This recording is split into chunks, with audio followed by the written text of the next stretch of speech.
Press the bell icon on YouTube and don't miss another update. The unprecedented controversy that the CBI has embroiled itself in has landed at the door of the Supreme Court. The Supreme Court is set to hear Mr. Alok Verma, CBI Director's petition tomorrow, in which he has challenged the order which actually ousted him overnight from the position of the CBI Director. He called the move patently illegal. Whether or not the move is illegal, to discuss this issue, I have Mr. Soli Sorabjee, an eminent jurist. Sir, would you agree that the government's move to remove or to send Mr. Alok Verma on leave was in actuality illegal? No, how can I say that? On the basis of the law, was it? That's what the Supreme Court will decide tomorrow. I don't know, jump the gun and speculate what the Supreme Court will do. Right. You see, it all depends. Has the government got good grounds to put anyone on compulsory leave? Then they have to show, put before the court those grounds. It must be credible, cogent grounds, because it's unusual to send the person on compulsory leave before his tenure is over. But you can't come to any conclusion.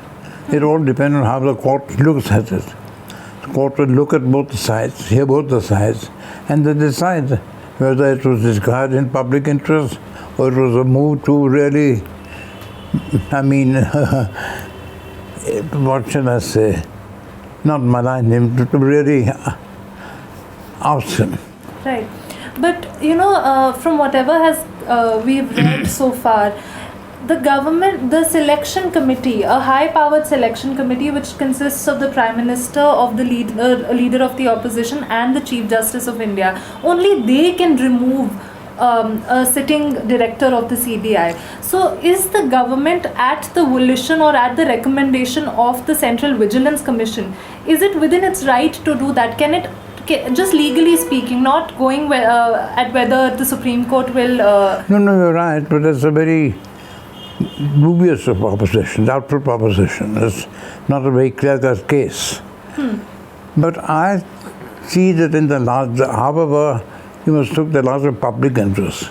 Was it necessary in the public interest to send you on compulsory leave to prevent all this bickering, charge, counter-charge and all that, which brings the image of the CBI very much down in the public perception. Correct. Public loses confidence in CBI. Was it for that reason? If there are good grounds for that, then maybe it could be done. If not, then maybe Alok Verma's petition would be just justified. But really speaking, it all depends on what evidence the government produces to support his move to send him on compulsory leave. Do you think the government showed unnecessary haste in doing so, in not taking the matter to the committee that I mentioned, which consists of the PM? Yeah, I know. I could have avoided all this. Why this midnight drama? What of the urgency? I don't see so far any getting urgency to do it at midnight to call. That is so. But mind you, remember, this raises suspicion. But suspicion is not proof. Suspicion only means that there are certain circumstances which make it necessary for the government to produce evidence to dispel that suspicion. There may be some grounds. They may say, this thing was going on in the CBI, but it was bringing down the institutional integrity of the CBI, and we did it for that reason. So really speaking, I don't know. But I would suggest let the Supreme Court decide tomorrow and let us meet tomorrow again. Right. Also, sir, another question that is coming to a lot of people's mind. This committee that I mentioned, it consists of the PM, the leader of opposition, and the Chief Justice of India himself. So, would it be appropriate for him to be hearing this case, or will he have to recuse himself, because in some sense he is a part of the committee that is in question itself? No, I don't think so. I don't think he has to recuse himself after he is performing a function. There's not any personal interest or financial interest which he has, or political interest which he has. I don't think there's a ground important to recuse. I have sufficient confidence in the Chief Justice to really decide according to the merits of the matter. Right. So, from what I gather, you're saying that the midnight drama was unnecessary, but not Could have been necessarily avoided. Could have been avoided. All this controversy arises from that kind. It looks like a Hitchcock But you're still movie. falling short of saying that the government outstepped its jurisdiction in doing so. No, I can't say that. I'm not saying it because I don't know what grounds, what material the government had. But even if we don't talk Yeah, I know what you mean. Why did he act so urgently, in a tearing hurry? that's not my question, sir. Even if the government has grounds to do that, can the government by itself actually circumvent the set procedure to remove this CBI director and do it itself without following the procedure, even if it hypothetically has grounds to do it? Prima facie it can't. It can't. Prima facie. But all that will be subject to the fact that was it required. If it was necessary, imperative to do so, then these things won't come in the way. Okay. You know what I mean? If government will show that really it was imperative for us to act quickly, then it's a different ball game, and then we have to see what happens at that time. But today it would be really jumping the gun on my part to speculate on this. Yeah. But you're saying prima facie it appears that it was not required to do it with such haste. No, I would say it was not required to do that midnight drama. क्यों किया? जरूरत नहीं थी इसकी ये करने के. इतना क्या urgency था? Could it not have waited? Right. I don't know. Let's see what the government says, why it could not be done.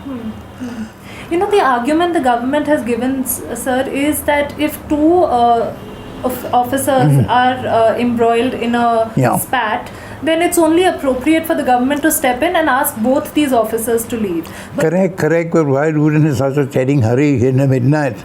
That's the whole point. That raises suspicion. Could have been avoided. But isn't this also a case of false equivalence that is being drawn between these two officers? Because the deputy, Mr. Rakesh Asthana, has an FIR against him of very serious allegations of bribery, as opposed to the director, Mr. Alok Verma, who does not have such an FIR. So why remove both of them in the first place? What are the reasons the government has given? They are saying that if two officers are embroiled in a spat, like in this correct. case, it is So appropriate maybe कि both of them दोनों को go निकाल on. दें. I have some independent authority to do it. Yeah. Well, there's a point of view. And you think it's a valid point of view? I don't know. It's a plausible point of view. All right. So, sir, what can we expect the Supreme Court to do in this case? It's entirely possible that the Supreme Court restores the director tomorrow. That's in the realm of possibility. You want me to tell you what the Supreme Court will do? No, just I'm not an astrologer, my dear discuss girl. the possibilities. I'm not an astrologer what the Supreme Court will do. It all depends on what case the government puts forth. Prima facie, the Supreme Court naturally will want to know, why did you act in such a tearing hurry? Right. Why do you have to do that? What was the necessity? Right. Then let's see what the government says. The government has a case to answer, and it must produce cogent, credible evidence to justify its action. It can't say, oh, we are the government that did it. No, that's not the question. You may have the power to do it. The manner of doing it is in question. The manner of exercising that power has raised doubts and questions in the mind of the public, and that has to be removed. That can be removed if the government is satisfied that it was necessary, imperative in public interest to do it at that time. So we meet again on after Friday. All right. So my last question: we saw a similar controversy in which, not a similar controversy, but we saw several judges of the Supreme Court come out in the open earlier this year and sort of discuss in public for the first time, in a very unprecedented move again, the issues within the judiciary, within the Supreme Court. Now we are seeing a similar slugfest, actually a much worse slugfest take place or sort of play out in the Central Bureau of Investigation, which leads many people to think that the institutions in the country are under some sort of threat. Would you agree? No, I wouldn't. Then run the threats. But they come in a cloud. Sorry? Cloud. That itself is not good. You see, those judges came out, that's a thing of the past. So I don't believe in breaking up the past. You have to redeem the future. That's always my principle. Right. Don't break up the past, redeem the future. Now, the best way to do it, I think actually for these people also could have gone and sorted it out. I don't know what happened. I really don't have all the facts.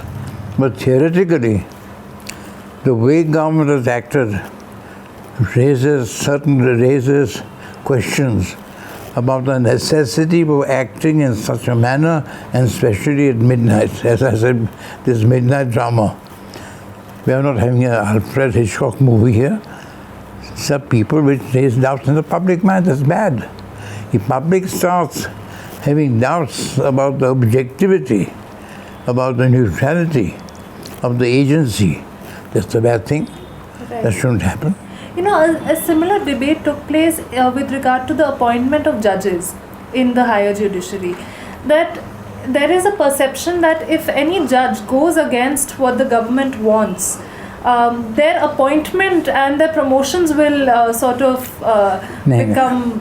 No, I don't agree. Similarly, we are noticing this pattern in several commissions, that the moment someone takes a position that is inconvenient for the government, they have to face the consequences, and this is something that the director, Mr. Alok Verma, has said in his petition itself. Is that a reason to worry? There is a reason to not worry, but a reason to question. Well, reason to really introspect and find out, could not these things have been avoided? Because once, as I told you, public confidence is affected, that's really a bad thing to happen in the country. And you think this has shaken the public confidence? Well, it has, especially when media people also coming out with all sorts of tales and exaggerating the events. No, you're entitled to. I'm not saying you shouldn't do it, but it happens. You have certain people who don't mention the names, you see them on the channels Right. all the time attacking Modi. He's lost his balance, and he's a chowkidar chore and all this sort of nonsense goes on. But this could have been avoided. It was avoidable, and I feel it should have been avoided, because it raises dense government controversy. You have finished in Sabrimala. You didn't want another one here. Right. But we'll speak to you again, and we will constantly be following this issue very closely. Thanks for watching. This is Sanya Dhingra for ThePrint.